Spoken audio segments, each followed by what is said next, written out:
আসসালামু আলাইকুম সম্মানিত ভিউয়ার্স, দেশ ও দেশের বাইরে দূরের এবং কাছের যেখান থেকে ভিডিও দেখছেন আপনাদের সকলের প্রতি আন্তরিক শুভেচ্ছা রেখে আবারও আপনাদের জন্য আরও একটি ভিডিও উপস্থাপন করছি। একটা ভিডিওতে চারটা ট্রাক্টরের খোঁজখবর পেয়ে যাবেন। আর সেই সাথে চারটা ট্রাক্টর কিন্তু সরাসরি লুকমান ভাই ওনার তরফ থেকে যে ইনফরমেশনটা দেওয়া হয়েছে, মূলত অর্জুন গাড়িটার বিস্তারিত ইনফরমেশন আমি আপনাদেরকে উপস্থাপন করব। বাদবাকি আরও যেই তিনটা গাড়ি থাকবে, দুইটা হচ্ছে নভো গাড়ি, আরেকটা হচ্ছে TT55, দুইটা হচ্ছে নভো এবং একটি হচ্ছে TT55। এই মানে বাদবাকি যেই তিনটা গাড়ি থাকবে এগুলোর বিস্তারিত বিষয় আসে আপনারা ফোন দিয়ে কথাবার্তা বলে নেবেন। আর বর্তমানে যে অর্জুন গাড়িটা দেখতে পাচ্ছেন, এই গাড়িটার বিষয় আসে বলা হয়েছে এখন পর্যন্ত 8000 ঘন্টা, গাড়িটা 17-র মডেল, 17 থেকে এখন পর্যন্ত অরিজিনাল মিটার, এখন পর্যন্ত 8000 ঘন্টা গাড়িটা রানিং, কোথাও কোনো প্রকারে কোনো ধরনের কোনো কাজবাজ তো নেই। আর আশা করব কথা কাজে মিল পাবেন, বড় ধরনের কোনো কাজও গাড়িতে হয়নি। সেই বিষয়গুলো নিয়ে আপনারা অবশ্যই মালিক পক্ষের সাথে লুকমান ভাইয়ের সাথে আরও বিস্তারিত কথাবার্তা বলবেন।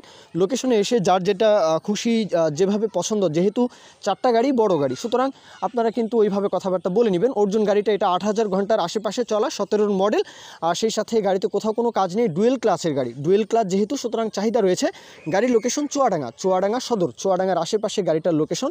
দেশের যে কোনো প্রান্ত থেকে, যে কোনো জেলা উপজেলা থেকে যেখানে বড় গাড়িগুলো বেশি চাহিদা, আপনারা তো খুব সহজেই চাইলে আসতে পারেন। এছাড়াও যেহেতু চুয়াডাঙ্গা হচ্ছে খুলনা ডিভিশন, সুতরাং রাজশাহী থেকেও আসা একদমই সহজ হবে। এছাড়াও খুলনা ডিভিশনের যে কোনো জেলা উপজেলা থেকে তো খুব ইজিলি চাইলে আসতে পারবেন। তো দরদামের বিষয়টা 5.5 লাখ টাকা, রোটা সহকারে অর্জুন গাড়িটা 5.5 লাখ টাকা চাওয়া হচ্ছে। এরপরও দরদাম থাকবে, আলাপ আলোচনার মাধ্যমে সেই বিষয় নিয়ে কথা বলবেন। আর বাদবাকি যেই তিনটা গাড়ি, সেই বিষয় নিয়ে আপনারা এক্সট্রাভাবে কিন্তু কথাবার্তা বলবেন। যত কথাই বলি, লোকেশনে আসা ছাড়া আসলে যাচাই বাছাই করার কোনো ভালো কোনো অপশন নেই। অবশ্যই লোকেশনে এসে যাচাই বাছাই করে দেখবেন, মানে যাচাই বাছাই করার ক্ষেত্রে কোনো রকমের কোনো কম্প্রোমাইজ করবেন না, আশা করব। তো এই পর্যন্তই আমার মূল বক্তব্য। কেউ যদি বিজ্ঞাপন দিতে চান, আমাদের চ্যানেল পেজের মাধ্যমে আপনাদের ট্রাক্টর, রোটার, ট্রলি সহ যে কোনো গাড়ির বিজ্ঞাপন দিয়ে বিক্রির ব্যবস্থা করতে পারেন ইনশাআল্লাহ। এ পর্যন্তই, সকলেই ভালো থাকবেন। আল্লাহ হাফেজ, আসসালামু আলাইকুম।